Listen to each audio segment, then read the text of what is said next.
மிதுனம். ஏதேனும் musical instrument வாசிப்பதும் எழுதுவதும் நல்லது.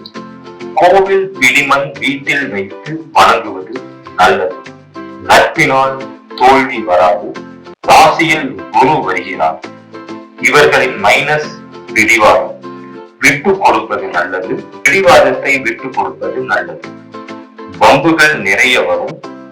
சண்டால யோகத்தை ஏற்படுத்தி கொடுக்கும். வரும் வாய்ப்பை ரிஸ்க் எடுத்து பயன்படுத்தினால் வெற்றி உறுதி. ராகு திசை நடந்தால் பித்ருதோஷம் தந்தைக்கு. இதனால் தந்தையின் உடல் பாதிப்பு ஏற்படும். பரிகாரங்கள்: 9ஆம் இடத்தில் ராகு வருவதால் சிவன் கோயிலுக்கு சென்று நல்லெண்ணெய் தீபம் ஏற்ற வேண்டும். ஏற்றும் போது தோஷங்களோடு வீரியம் குறையும்.